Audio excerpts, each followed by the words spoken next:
우리가 읽은 10절부터 17절까지 내용이 여러분들이 웬만한 성경책에는 소제목이 붙어 있죠. 다윗의 감사기도라고 써 있잖아요.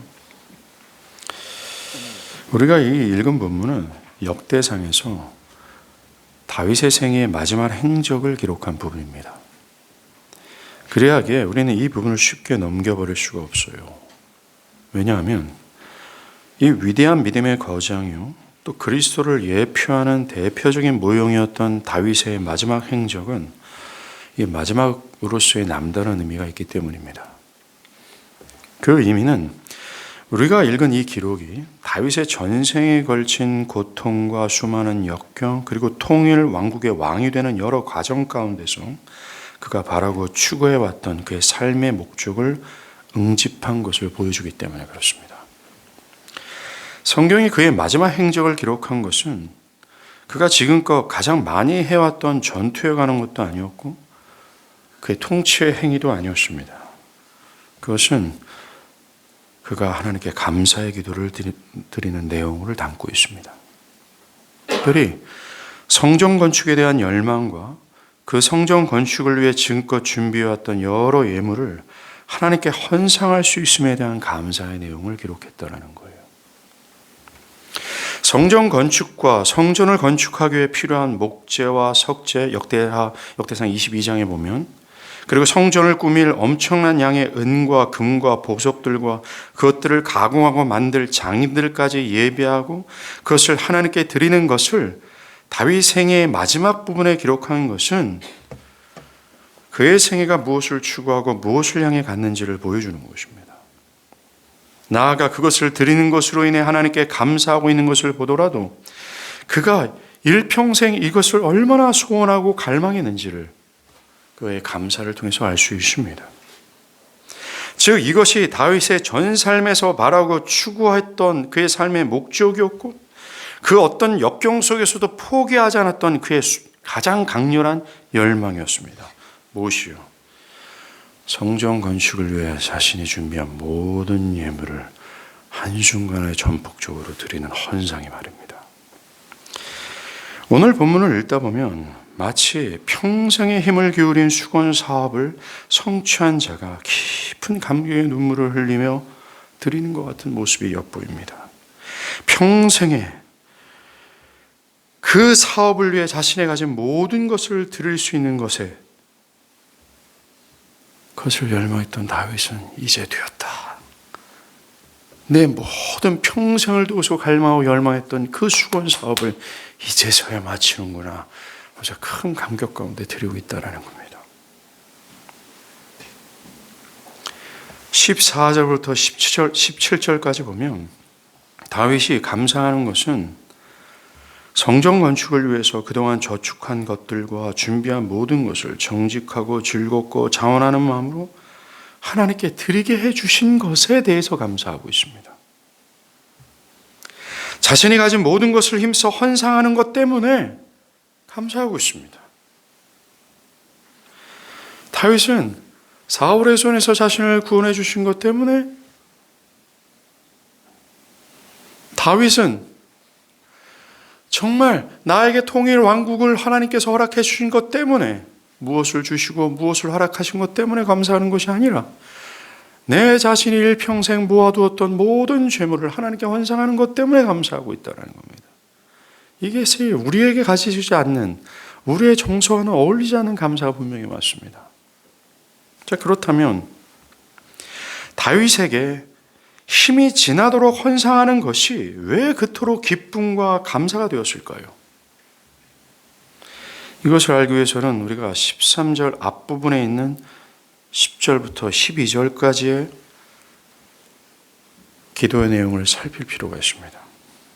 왜냐하면 다윗이 13절부터 감사한다고 하는데 그 13절 시작 부분에서 우리말 성경에는 없지만 영어 성경으로 보면 그러므로라는 접속사가 접수로 시작되기 때문에 그렇습니다. 이 그러므로라는 접속사는 앞에 있는 원인으로 인한 결과를 설명할 때 앞서는 접속사예요. 그러하게 다윗이 왜 헌상하는 것을 감사하게 되었는지 이 결과의 원인을 알기 위해서는 13절 앞부분을 우리가 추적할 필요가 있다는 겁니다.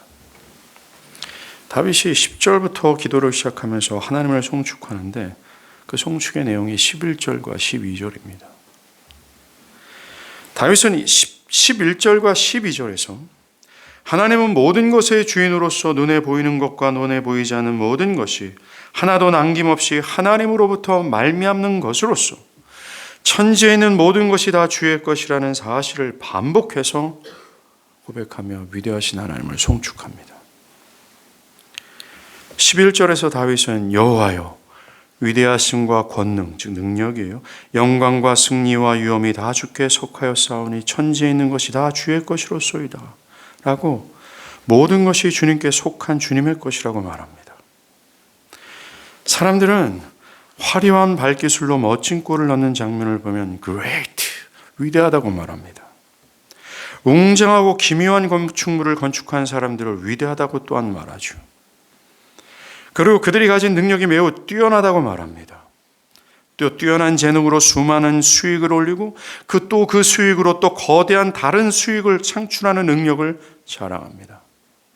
전세가 열세인 상태에서 극적인 승리를 거둔 전사들에게 영광을 돌리거나 그들의 위대함을 찬양합니다. 그리고 어떤 뛰어난 업적을 이룬 사람에게 존귀함을 돌리죠. 그런데 다윗은 그 모든 것이, 즉 그들의 위대함이나 능력과 영광과 승리가 그들의 것이 아니라고 말합니다. 다윗은 그것들 모두가 다 주님의 것이라고 말합니다. 즉 주님이 주시지 않았다면 그들이 그렇게 할 수 없었다라고 말하는 것입니다. 주님이 주시지 않았다면 그들은 그 뛰어난 발기술로 멋진 골을 넣을 수가 없었으며, 주님이 그들에게 주시지 않았다면 웅장하고 기묘한 건축물에 대한 어떤 기묘한 아이디어를 떠올릴 수 없었으며 그것을 이룩할 수 없었다라고 말합니다. 하나님께서 그들에게 재능을 주시지 않았다면 그들은 놀라웠고 넓은 수익을 올리지 못했을 거라고 말하고 있는 겁니다. 하나님이 그렇게 해주시지 않았다면 전세가 열세인 그런 전장의 상황을 역전할 수 없었다라고 말하고 있는 것입니다.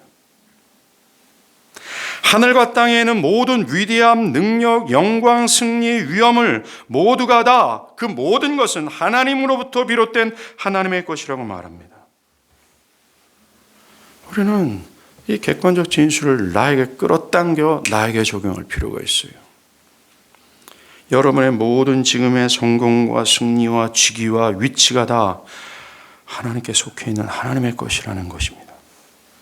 이어서 다윗은 11절 중반부에서 주권, 통치를 뜻해요. 주권도 주께 속하였으니 주는 높으사 만물의 머리심이니다라고 말하면서 자신이 현재 통치하고 있는 이스라엘의 보호자가 하나님의 것이라고 말하고 있습니다. 자신에게 이 나라의 통치권이 있는 것이 아니라 이 통치권이 하나님께 있음을 말하고 있는 겁니다. 그는 자신이 목숨을 걸고 이룩한 통일 이스라엘이 자신의 힘으로 세워진 나라가 아니며 이 나라를 다스릴 권한이 궁극적으로 자신에게 있는 것이 아니며 자신에게는 이 나라를 주장할 수 있는 주권이 없으며 이 나라 백성들에게 궁극적으로 존경과 사랑을 받을 자가 아니라는 것을 말하고 싶어 합니다. 오직 이 나라의 주권이 하나님께 속해 있음을 말합니다. 나아가 다윗은 이 위대한 진리의 안목을 넓혀서 이스라엘뿐만 아니라 이 땅에 현존하는 모든 나라의 통치권과 주권과 보호자가 다 주님의 것이라고 말하고 다 주님으로부터 왔음을 말하고 싶어 합니다. 현존하는 모든 만물의 머리, 즉 주인이 하나님이라고 말하고 싶어 합니다. 현재 이 나라의 통치권은 현재 이 나라의 대통령에 있는 것이 대통령께 있는 게 아니라 하나님께 있다는 사실을 성경은 말합니다. 그리고 12절에서 부와 귀가 주께로 말미암는다라고 말합니다. 역사에 등장했던 여러 제국들의 부강함과 존귀가 하나님으로부터 비롯되었다고 말합니다. 다윗은 현재와 과거 그리고 미래에 있게 될 거대한 부와 존귀가 사람들의 노력이나 재능, 피땀으로 이루어진 것을 다 부정합니다. 그들의 타고난 재능에서 기원되어 있다는 것을 부인합니다. 그들이 그들의 조상에서 물려받아서 그렇게 되었다라는 것 또한 부인합니다. 모든 것이 하나님으로 남지 않고서는 결코 이루어질 수 없다라는 것을 말하고 싶어 합니다. 예, 그렇습니다. 사무엘상 2장 7절의 말씀처럼 여호와는 가난하게도 하시고 부하게도 하시며 낮추기도 하시고 높이기도 하신다라는 겁니다. 하나님이 모든 것의 결정권자라고 말합니다. 하나님은 누군가에게 이렇게 해주시고 누군가에게 이런 것을 허락하신다라고 말하는데 그 모든 것, 사람 눈에 보이는 모든 가시화된 모든 것의 결정권자가 하나님이었다. 모든 것의 배후에는 하나님이 있다라고 말합니다. 여기에 대해서 사람들은 신명기 8장 17절의 말씀처럼 그들의 마음에 이렇게 생각합니다. 내 능력, 내 손의 힘으로 내가 이 재물을 얻었다 할 것이다. 이처럼 사람들은 자신의 재산이 자신의 지혜와 노력의 결과라고 여깁니다. 그러나 진리는, 즉 역사적 사실과 참된 진실은 그 모든 것들이 하나님으로부터 말미암았다고 말합니다. 하나님이 그렇게 하셨고 그렇게 결정하셨기 때문이다라고 말합니다. 잠언 10장 22절에서 여호와께서 주시는 복은 사람을 부하게 하고 라는 말씀처럼 사람이 부하게 되는 것 또한 하나님이 그렇게 주셨기 때문이다라고 말합니다. 이것은 곧 저와 여러분을 비롯한 이 나라의 모든 사람들이 가지고 있는 부유함과 물질이 다 하나님으로 말미암았다라는 거예요. 그렇습니다. 여러분이 매달 받는 월급에서부터 여러분이 먹고 마시기 위해 사용하는 모든 물질들, 여러분의 자녀가 사용하는 학비, 교통비, 가정의 공과금과 가지고 있는 부동산과 자동차 등등 모든 재산권의 주권이 하나님의 것이며 또한 그것이 하나님께서 주셨기 때문입니다. 또 여러분의 모든 현재가 모두 여러분의 것이 아니며 여러분으로 말미암는 것이 아니며 하나님으로 말미암아 되어진 하나님의 것이라고 말합니다. 나아가 오늘 본문 12절 중반부에서 하나님께서는 권세와 능력이 있으셔서 현재의 역사를 주관하시고 하나님께서는 어떤 사람들을 위대하게 하시고 또 강하게도 하신다라고 말합니다. 그 결정자가 하나님이라고 말합니다. 심지어 욥기 12장 10절에서는 우리의 생명은 하나님으로부터 나왔고 또한 이 생명이 유지되는 것뿐만 아니라 우리의 생명의 마지막 또한 하나님의 결정이 있다라고 말합니다. 시편 90편 3절 주께서 사람을 티끌로 돌아가게 하시고 말씀하시기를 너의 인생들아 돌아가라 하셨사오니 그렇습니다. 우리의 인생의 기간 또한 하나님이 결정하신다라고 말합니다. 현재 다윗은 지난주 우리가 살폈던 요한복음에서 말하는 이 진리와 부합된 사고를 가지고 있어요. 뭡니까? 눈에 보이는 것들, 보이지 않는 것들, 영적인 것과 육적인 모든 것들이 사람의 혈통으로나 육적으로나 사람의 뜻으로 나지 아니하고 오직 하나님으로부터 말미암는다라는 견해를 가지고 있었어요. 다윗은 하나님이 창조주이시고 모든 것의 결정권자이시고 모든 것의 시작으로서 주인이라는 것을 명백히 합니다. 이런 견해와 정신을 가지고 있었습니다. 다윗의 이러한 생각은 이때만이 아니었어요. 그가 젊은 시절 시편 24편을 기록할 때 이렇게 말합니다. 땅과 거기에 충만한 것과 세계와 그 가운데 사는 자들은 다 여호와의 것이다. 모든 것이 여호와의 것이다. 그는 그렇습니다. 일평생 이러한 견해 속에서 살아왔다라고 툭툭툭툭 말하고 있어요. 다윗이 지금 그렇습니다. 모든 것이 하나님으로부터 말미암은 하나님의 것입니다. 인생의 힘과 수고와 노력을 일순간에 왁스처럼 녹여버리고 그 모든 것을 다 쓰레기처럼 다 부정해버리고 모든 것이 하나님으로부터 말미암았습니다 라고 말합니다. 그런 이후에 13절이에요. 이제 즉 그러므로 11절과 12절에 대한 반응을 말하기 시작해요. 이 객관적 진술 앞에서 다윗은 반응합니다. 그게 감사였어요. 왜 다윗은 이것 때문에 감사했을까요? 왜 천지에 있는 모든 것이 하나님의 것이고 하나님으로부터 말미암았다는 사실에 감사했을까요? 그것은 이러한 객관적 진리를 자신에게 적용했기 때문에 그렇습니다. 이 객관적 사실, 마땅한 이 진실을 자신의 것으로 믿었고 그것을 자신에게 적용했어요. 그래서 지금까지 살아온 자신의 생애의 모든 것이 하나님으로부터 비롯되었구나. 이걸 기억하고 감사할 수밖에 없었습니다. 가족 중에 가장 작은 자로서 가족들 중에서도 비천한 대접을 받았던 자신이, 그리고 목동에 불과했던 자신이 왕의 기름을 받은 그것이, 그리고 골리앗을 무너뜨리고 이스라엘에게 엄청난 승리를 이끌어낸 그것이 모두가 다 자신의 공로가 아니라 하나님으로부터 비롯되었다는 사실을 복귀하고, 어떻게 나 같은 자에게 하나님께서 그렇게 그 많은 은혜를 허락하셨지 하며 감사한 거예요. 그는 이 위대한 승리를 자신의 수고라고 얘기하지 않고 있습니다. 그리고 사울왕의 시기와 그가 자신을 20년 가까이 죽이고자 했으며 그것으로 이루 말할 수 없는 고통과 역경을 겪게 된 그 모든 것 또한 하나님의 자신을 다루시기 위한 손길임을 인정할 수밖에 없었고, 나아가 그 역경과 위험 속에서 자신이 생존할 수 있는 그것이 자신의 지혜와 그때그때 판단 때문이 아니라 주께로 말미암았다라는 사실을 복귀하며 감사가 툭 튀어나온 거예요. 나아가 자신이 이스라엘의 통일 왕국이 되고자 사울과 싸우지 않았거든요. 다른 여러 제국의 왕들처럼 자신이 통일 왕국의 그 보좌에 앉고자 그것을 목표로 수고하고 애를 쓰지 않았습니다. 다윗은 그랬음에도 불구하고 자신을 이스라엘의 보좌에 앉게 하신 것이 자신의 지혜나 자신의 평판이나 역사적 섭리로 인정하지 않았습니다. 다윗은 자신이 이스라엘의 보좌에 앉고 그 나라의 통치권을 갖게 된 그것이 자신의 수고 때문이 아니라 하나님께서 주셨기 때문이라는 사실을 복귀하며 감사할 수밖에 없었어요. 그는 현 시점까지 나 같은 미천하고 연약하며 죄인 중에 괴수였던, 즉 밧세바를 범하고 우리아를 범한 이 역사적 사건을 다시 한번 소급하면서 나같이 정말로 부족한 자 같은 자신을 인도하시고 자신이 가진 모든 것이 하나님께서 자격 없는 자에게 부어주시는 은총임을 고백할 수밖에 없었다라는 겁니다. 여러분, 이 사실을 또 누가 깨달았습니까? 교회 역사에서 가장 위대한 믿음의 선진이었던 바울이었어요. 바울도 생애의 마지막 서신인 디모데전서에서 자신의 인생 전체를 복귀하며 자신을 죄인 중에 괴수라고 평가했습니다. 예, 그럴 수밖에 없는 사실이었기 때문에 그래요.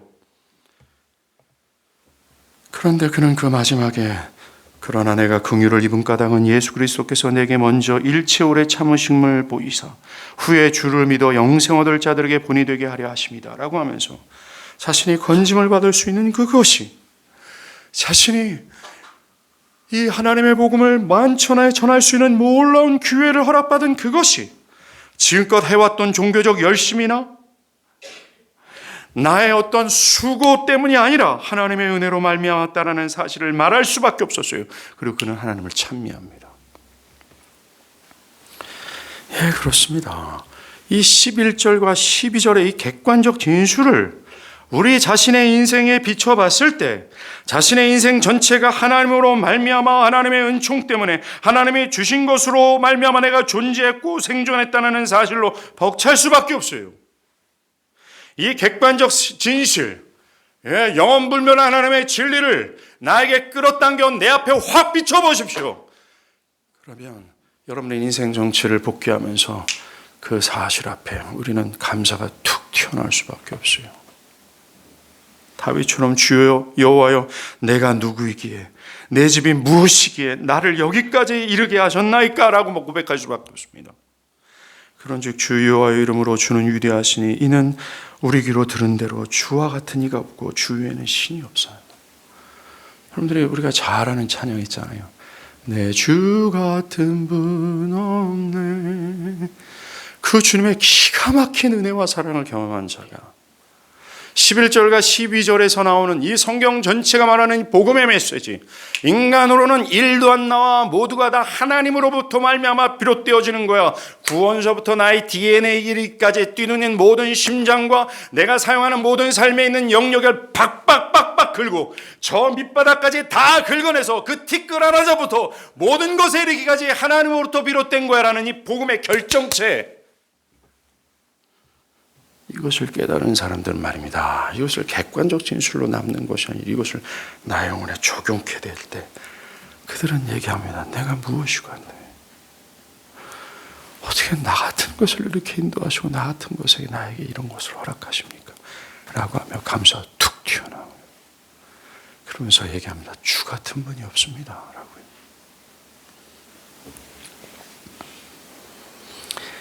정말로 다윗은 하나님의 은혜에 감개무량할 수밖에 없었어요. 그래서 그는 자신이 가진 모든 것이 하나님의 것임을 고백할 수밖에 없었습니다. 자신이 누리고 있는 보좌를 비롯한 모든 재물과 심지어 목숨을 걸고 싸워 거둬들인 모든 전리품들까지 그건 내 겁니다 라고 주장할 수 없었어요. 그 은혜를 기억할 때 그 모든 것이 하나님의 것임을 인정할 수밖에 없었고 그 모든 것을 자격 없는 자에게 허락하신 것에 감사할 수밖에 없었습니다. 왜? 그것이 사실이기 때문에 그렇습니다.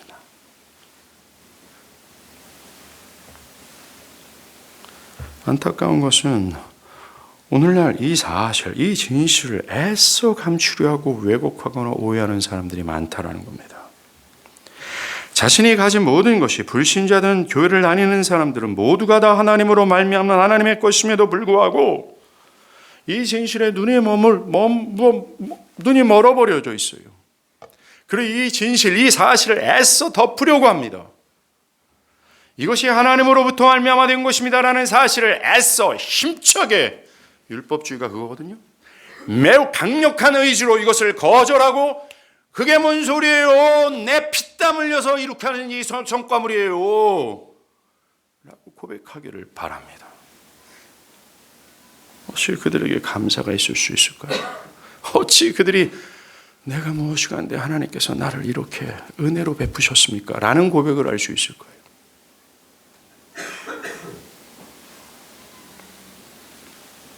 이러한 견해를 가지고 있는 사람들이 어찌 감사할 수 있을까요? 어찌 하나님의 은혜를 알고 하나님의 은혜에 합당한 감사를 드릴 수 있을까요? 그래서 바울이 로마서 1장부터 3절까지 기록을 할 때 불신자들에 대한 내용을 쭉 선할 때 그들의 특징 중 하나를 그들은 감사치 않는다고 말합니다.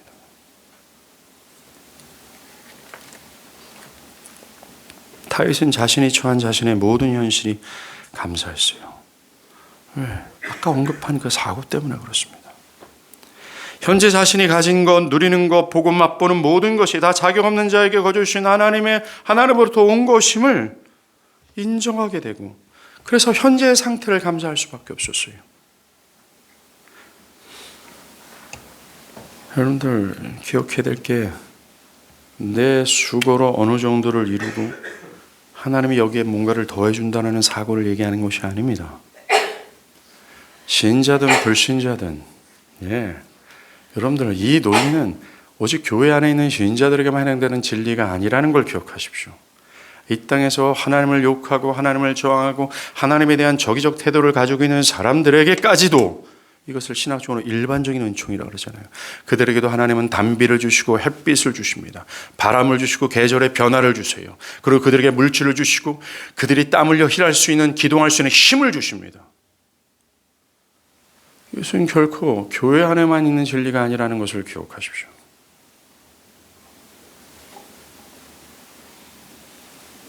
그래서 모든 인류가 현재 누리고 있는 모든 것은 하나서부터 열까지 모두가 하나님이 주신, 자격 없는 그들에게 주신 하나님의 감사라는 것을 우리는 기억할 수밖에 없어요. 어떤 분들은 목사님 지금 다윗이 성공한 입장에 있으니까 하나님께 감사한 거 아닙니까? 라고 반문할 수 있습니다. 그런데 다윗의 감사의 고백은 그가 성공할 때만이 아니었어요. 그런 역경호 속에서도, 고통 중에서도 감사했습니다. 아니, 그때의 고백은 더 고결하고 더 위대했어요. 사울 왕에게 죽음의 위협을 받을 때였습니다. 다윗은 가장 비참한 그때 자신을 둘러싼 웅장한 하나님의 긍휼과 자비하심을 받고 그 때문에 하나님께 감사했습니다. 그리고 나아가 개인적인 감사에 머무는 것이 아니라 이 긍휼과 자비가 풍성하신 하나님을 모든 족속과 민족들이 높이기를 바랄 정도였어요. 시편 57편 무릇 주의 인자는 커서 하늘에 미치고 주의 진리는 궁창에 이르나이다. 하나님이여 주는 하늘 위에 높이 들리시며 주의 영광이 온 세계에 높아지기를 원하나이다. 그는 하나님이 자신에게 어떤 좋은 것을 주셨기 때문에, 자신에게 편안한 상황을 허락하셨기 때문에 감사한 것이 아니었습니다. 그는 고통과 역경이라는 현재의 시점에서 이 현재의 시점에서의 모든 것이 하나님으로부터 비롯된 하나님이 주신 하나님의 것이라는 사실로 인해 감사했어요. 그래서 성경은 모든 신자들에게 범사에 감사하라고 말하는 것입니다. 즉 모든 일에 어떤 상황에도 말이죠. 그래서 신자에게 어떤 상황이든지 불평과 원명은 없어야 되는 것이 마땅합니다. 신자는 이 11절과 12절의 사실, 이 진리를 명확하게 알고 이것을 나에게 적용한 사람이기 때문에 그렇습니다. 불신자는 이것을 애써 매우 강력한 의지로 이것을 부인하고자 하지요. 그러나 신자는 11절과 12절을 사실 진실로 알기에 어떠한 상황에서도 불평과 원망은 어울리지 않습니다. 여러분들, 미국에 건너간 청교도들이 하나님께 감사했다고 그러잖아요. 그들이 수확이 많아서 하나님께 감사했습니까? 그들이 편안한 상황 때문에 놓였기 때문에 하나님께 감사했습니까? 그렇지 않았습니다. 이 사실 때문에 그랬어요. 현재 몇 개 안 됐어요. 아내와 자식 새끼들은 다 죽었습니다, 배에서. 근데 현재가 하나님이 주신 것임을 깨닫고 감사하게 된 겁니다. 여러분들, 지금까지 우리가 나눈 이 모든 진리와 교훈을 우리는 나에게 가져가 와야 돼요. 우리는 다윗처럼 이 객관적 진술 앞에서 나의 생애를 복귀할 수 있어야 되는 겁니다. 만약 이 객관적 진술을 가지고 나의 인생을 복귀하게 된다면 우리는 바울처럼 죄인 중에 교회 소에게 부어주신 하나님의 은혜가 얼마나 큰지 감개무량하게 될 것이에요. 그리고 감사가 터져나올 수밖에 없습니다. 내가 죄와 사망에서 구원을 받을 수 있었던 것이 나의 노력과 나의 좋은 상태가 아니라 오직 그리스도와 하나님의 은혜 때문이라는 사실로 인해 현재 내가 누리는 모든 것이 자격 없는 자에게 거저 주신 하나님의 은혜라는 사실을 깨달아 우리는 감사할 수밖에 없게 될 겁니다. 적어도 올 한 해를 복귀할 수 있어야 돼요. 현재 여러분이 가지고 있는 모든 것이 하나님으로 비롯된 하나님의 것들입니다. 눈에 보이는 것들과 보이지 않는 것들 중 하나님의 것이 아닌 것이 단 하나도 없어요. 모든 것이 하나님의 것입니다. 현재의 모든 것이 말이죠. 영적인 것들과 육적인 모든 것들, 교회에 나와 하나님을 예배하는 것, 하나님으로 말미암아 된 것입니다. 직장을 얻고 수입을 얻게 된 것도, 심지어 일을 못하고 있는 상황에서도 먹고 마실 수 있는 모든 것이 하나님 때문입니다. 현재 내가 누리고 있는 모든 삶이 하나님의 은혜라는 사실로 우리는 마땅히 감사해야 돼요. 다윗이 13절에 감사했던 이유가 바로 11절과 12절 때문에 그래요. 그리고 곧이어 그는 14절입니다. 희한한 고백을 해요. 이러한 벅찬 감사를 헌상으로 표현할 수 있음에 대해 감사하기 시작합니다. 이것이 다윗이 성전 건축을 위해 자신의 평생을 모은 모든 재산을 하나님께 헌상하는 것을 감사했던 이유입니다. 힘이 지나도록 헌상하는 것이 그에게 감사가 된 이유예요. 즉, 그는 지금까지 인도하시고 공급하신 하나님의 은혜에 대해 자신이 하나님께서 주신 예물을 드리는 것으로 표현할 수 있다는 것, 그것에 감사했던 겁니다. 자신이 헌상을 통해 하나님의 은혜에 참여할 수 있다는 것에 감격한 겁니다. 헌상을 통해 하나님의 은혜를 찬미할 수 있다는 것에 감사했던 겁니다. 우리가 초반에 있었던 29장 2절부터 5절까지 다윗이 성전 건축을 위해서 하나님께 드린 예물을 쭉 기록하잖아요. 은과 금, 보석과 이 모든 것들. 또 역대상 22장에 가게 되면 그는 성전 건축에 쓰일 모든 목재들, 또 돌, 다듬은 돌, 심지어 장인들까지 다 마련했습니다. 다윗이 이것을 위해 하나님께 헌상한 이 성전 건축을 위해 드린 이 헌상의 양은요, 현재 수십 대의 트럭으로 운반해야 할 만큼의 은과 금과 보석의 양이었었어요. 다윗은 11절과 12절을 자기의 인생을 비추어 복귀하면서 나 같은 자에게 허락하신 하나님의 은혜가 너무 큰 것에 감사하며 나아가 이 감사를 이 헌상으로 표현할 수 있다는 사실에 대해 감사했습니다.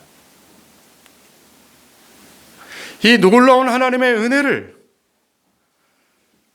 이 물질을 하나님께 드림으로 높이고 찬미하고 이것에 참여할 수 있다는 것에 감사했어요. 이것을 드리는 다윗은 이것을 결코 자랑하지 않았습니다. 그는 도리어 14절에 뭐라 그래요? 나와 내 백성이 무엇이기에 즉 자격이 없는데 이처럼 즐거운 마음으로 드릴 힘이 있었나이까라고 하면서 그는 자신이 즐거운 마음으로 하나님께 헌상하게 된 그것도 과분할 뿐만 아니라 그것도 하나님이 힘을 허락하셨기 때문이라고 말합니다. 어떻게 나 같은 자가 하나님께 드릴 수 있는 힘을 주시나이까? 이렇게 이런 기회를 나에게 허락하시나이까? 이것으로 감사했습니다. 그리고 여호와 하나님이 자신의 하나님이라는 그 은혜를 이 명확한 11절과 12절에서 주는 이 비밀스러운 은혜를 깨달은 자로서 깨달은 자라는 사실을 이 헌상을 통해서 표현할 수 있다는 것 사실에 감사했어요. 여러분들 오늘 이 10절부터 17절까지 다윗의 기도를 한번 쭉 읽고 묵상해 보십시오.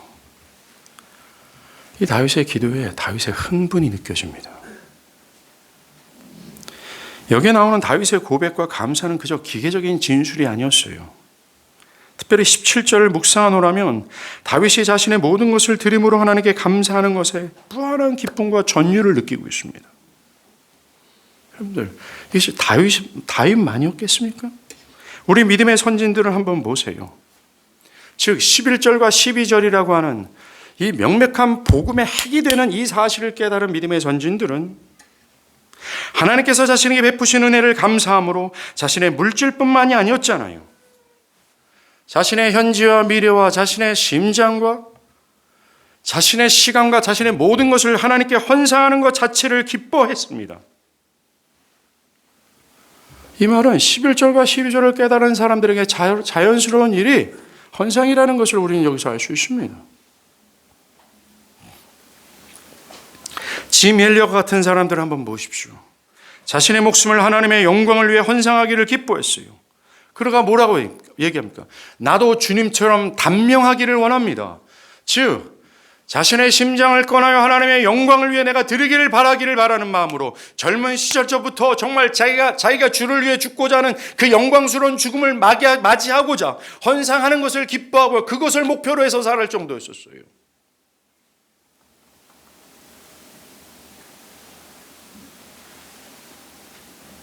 하나님께서 일방적이고 전적으로 무조건적으로 부으신 이 사실을 진짜 깨닫고 은혜의 힘을 깨달아 그는 우리 믿음의 선지인들은 그 은혜에 감사하기 위해 자신의 모든 것을 드리는 것에 아끼지 않았다는 겁니다.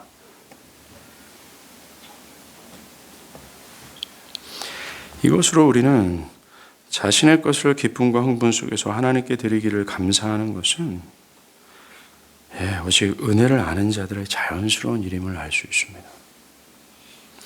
자신의 수고와 노력이 아니라 자신의 땀과 피가 아니라 전적으로 하나님으로 말미암았다라는 사실을 깨달은 자들에게 나타나는 열매가 바로 감사일 뿐만 아니라 자신의 전체를 하나님께 드리는 것 또한 감사하게 되는 그 일이 자연스러운 일이 된다는 것이죠. 여러분들, 이것이 오늘날 누구에게 나타나는 은혜인 줄 아십니까? 오직 믿음으로 영원토로 하나님께서 나를 의롭다 하신다 라는 이 복음을 깨달은 시인자들에게 나타나는 자연스러운 일이에요.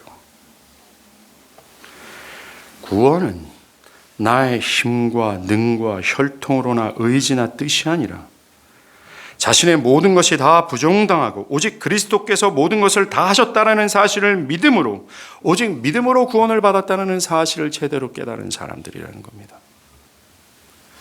그리스도의 공로에 나의 좋은 상태를 더하거나 그리스도의 공로에 나의 수고와 나의 신앙적 열심을 더함으로 말미암아 구원을 받는다는 이 율법주의적 사고에 매여 있는 사람들은 결코 자신 전체를 드리면서까지 하나님께 감사할 수 없습니다.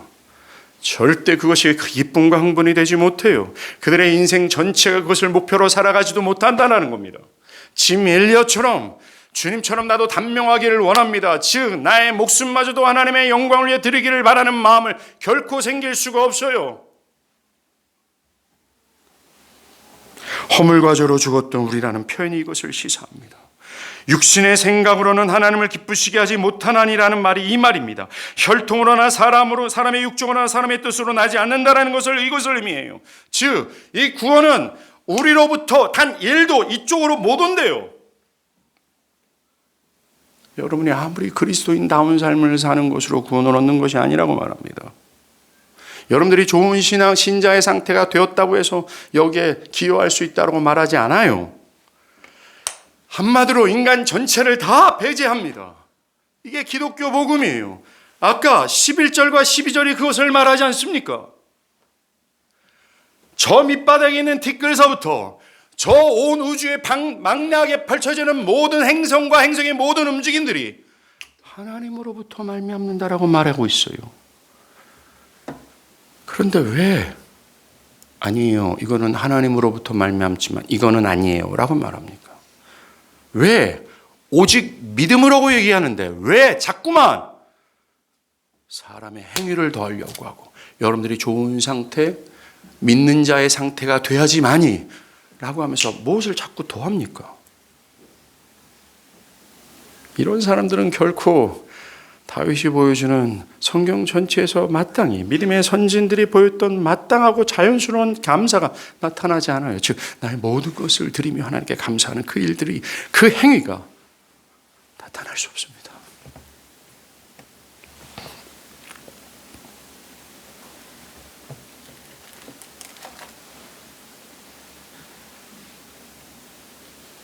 여러분들 나의 모든 것을 아낌없이 다 하나님께 드리는 것 자체도 정말 감사합니다. 내가 이렇게라도 하나님께 감사할 수 있다는 게 참으로 감사합니다 라고 할 수 있게 되는 것은 시작은, 그것의 출발점은 나의 구원이 일방적이고 전적인 하나님의 은혜 때문이라는 사실을 아는 자들에게 나타나는 이야기예요.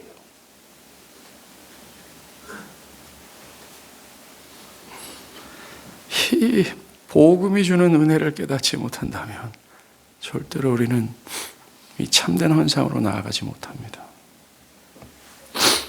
여기에서 여러분이 어떤 분들은 야, 그렇게 감사해야 되겠구나, 그렇게 했으면 참 좋겠구나라고 결단해도 좋습니다. 그러나 이것은 매우 소극적인 것입니다.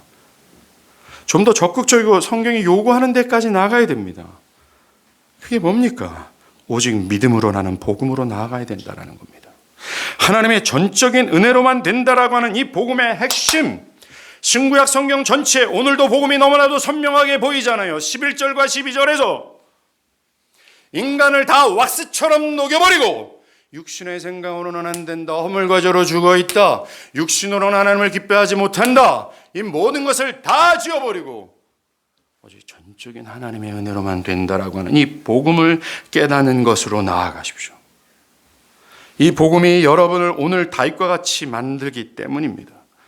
여러분의 모든 것, 신앙의 열심, 좋은 상태, 수고와 노력으로 말미암지 않고 모든 것이 하나님과 그리스도로 말미암다는 사실을 믿고 또 믿음으로 된다는 사실을 깨닫고 이 현상으로 이어질 수 있어야 돼요.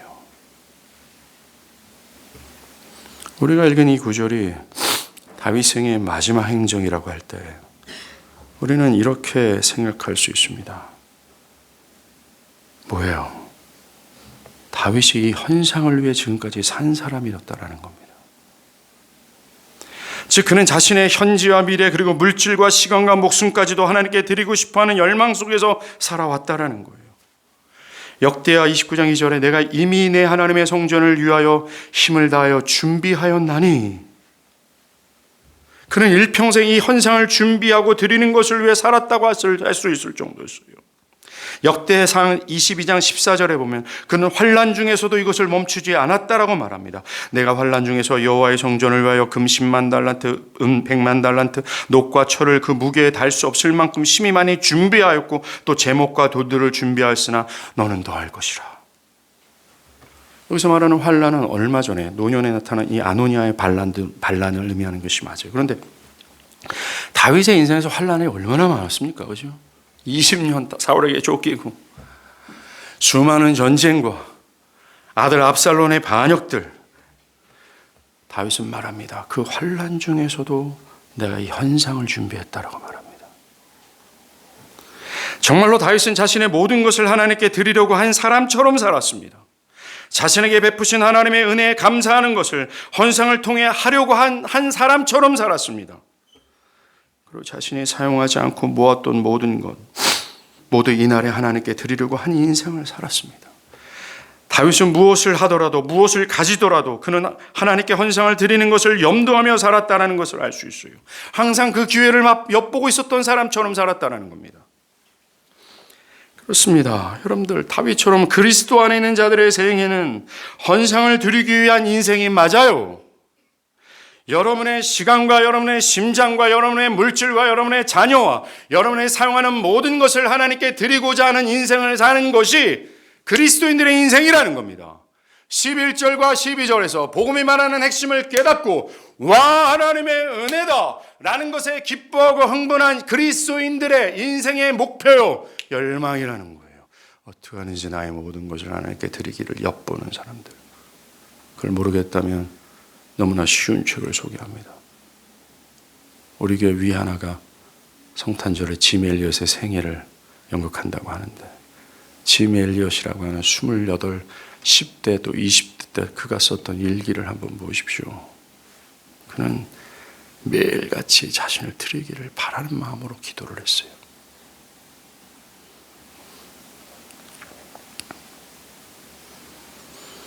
우리는 다윗보다 더 위대한 은혜, 더 큰 하나님의 사랑을 맛보아 안 자들입니다.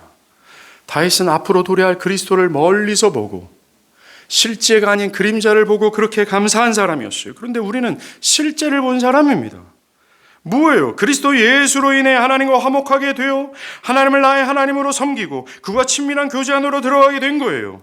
그러하기에 우리는 다윗처럼 그의 은혜에 겨워 평생을 헌상하기 위해 사는 사람이 되어야 된다는 겁니다.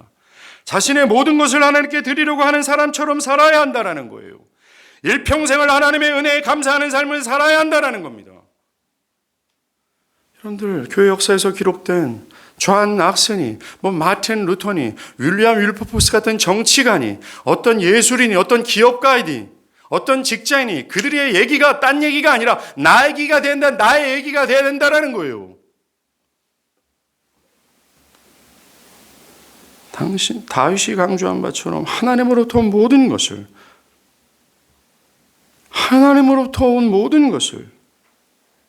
마땅히 하나님께 드리기 위한 인생으로 살아야 합니다. 마치 우리는 하나님께 드리기 위해 사는 인생처럼 살아야 합니다. 현재와 미래를 말이죠. 여러분이 가진 재물을 드리십시오. 여러분이 저축한 것을 드리십시오. 심지어 여러분이 환난 날에도 주님께 드리기를 멈추지 마십시오. 우리는 하나님께서 크신 은혜를 받은 자로서 우리의 인생이 그것에 감사하며 하나님이 주신 모든 것을 드리는 인생으로 살아가야 하기 때문입니다. 짐 엘리엇처럼, 바울처럼, 길선주처럼, 윌리엄 윌버포스처럼 자신의 모든 것을 드려야 됩니다. 딴 사람, 딴 세상 얘기하는 것처럼 들립니까? 자, 저를 한번 보십시오.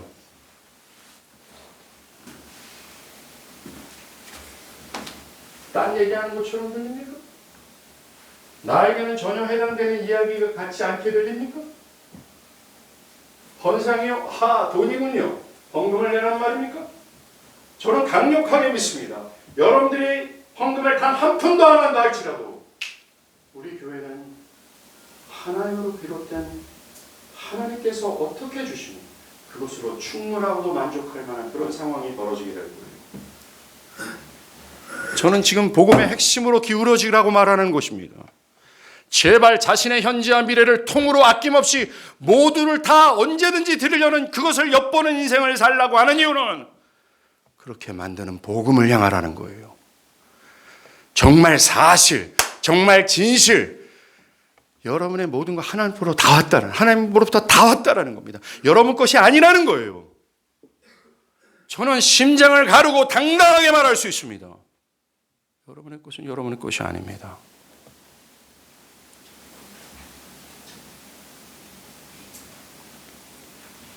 결코 헌상은 기계적이거나 의무적인 신앙의 행위가 아니에요. 아니, 그럴 수 없습니다. 헌상은 자신의 모든 것이 하나님의 것이라는 것, 그것을 자격 없는 자에게 일방적으로 하나님께서 주셨다는 은혜를 알고 감사하는 마음으로 드리는 것이요. 헌상은 결코 자랑이 될 수 없습니다. 헌상은 사실 제대로 된 양심을 가지고 있는 신자들의 마땅한 행위예요. 사도 오늘 다윗이 2차례 고백하죠. 주께서 주신 것을 주께 드리나이다 라고 말합니다. 주께서 주신 것을 주께서 드리나이다 라고 말합니다. 즉 헌상하지 않는다라는 것은 하나님의 것을 도적질하는 극한 죄라는 사실을 여러분들은 아십니까? 왜요? 하나님께서 주신 모든 것을 인정하지 않는 셈이고 하나님께 마땅히 돌려드려야 될 그것을 돌려드리지 않는 채무자요 빚진 자요 범죄자라는 사실이에요.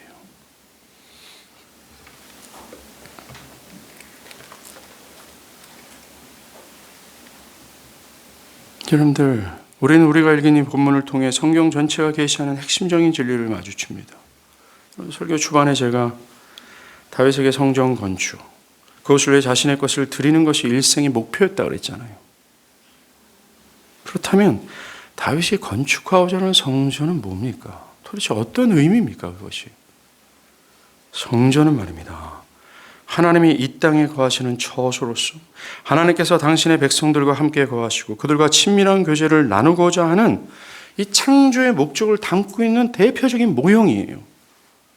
그 모형이 발전돼서 그리스도께로 갔고 그리스도가 발전하여 지금 현재의 교회가 되었고 그 교회는 장차 올 영원한 나라를 모형하고 있다는 겁니다.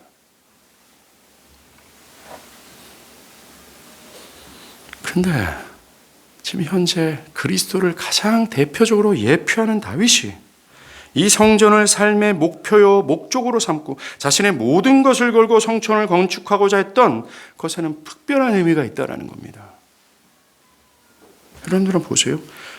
가시적으로는 솔로몬이 건축한 건 맞습니다. 그런데 가만히 들여다보면 예루살렘 성전을 지은 장본인은 솔로몬이 아니라 다윗입니다. 다윗은 성전 건축에 필요한 모든 것을 다윗이 준비했기 때문에 그래요. 솔로몬은 준비한 것을 바탕으로 건축했을 것뿐이라는 겁니다. 심지어 성전에 입힐 모든 금과 장식칼, 또 장인들, 모든 목재, 석재를 다 준비했어요. 여러분들, 이 논리가 교회라는 걸 여러분들 아셔야 됩니다. 뭔데요? 들어보세요. 다윗이 예표하는 그리스도께서 교회의 모든 것을 하나도 남김없이 다 예비하셨습니다. 죄사함, 의로움으로 구별되고 또 거룩하게 하시고 교회를 하나님의 거하시는 전이 되게 하셨어요. 당신의 모든 피와 눈물과 그의 모든 인생의 목표는 교회를 세우기 위한 것이었습니다. 그분은 교회가 세워지기 위한 모든 재료를 다 준비하셨어요. 그리고 이제 다윗이 환난을 당하면서까지 그것을 예비한 것처럼 그리스도는 십자가의 환난을 경험하면서까지 그것을 예비하셨습니다.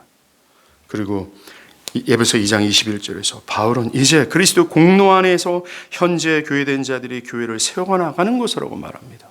마치 다윗은 그리스도를, 솔로몬은 교회를 의미하는 것 같아요.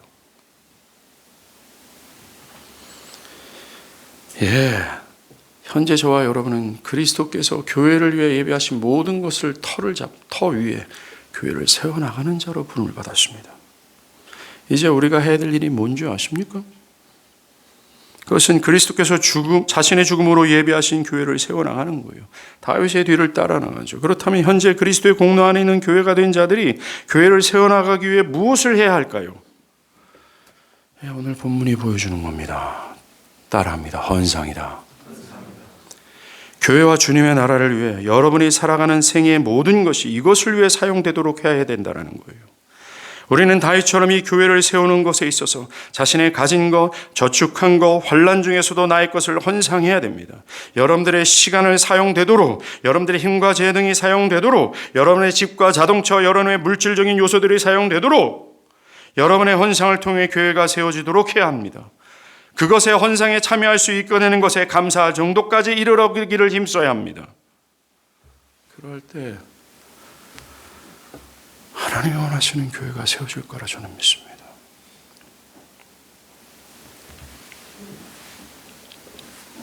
우리는 여기에서 감사가 그저 나 개인의 어떤 조그만 영역에서 하는 행위가 아니라는 것을 알 수 있어요.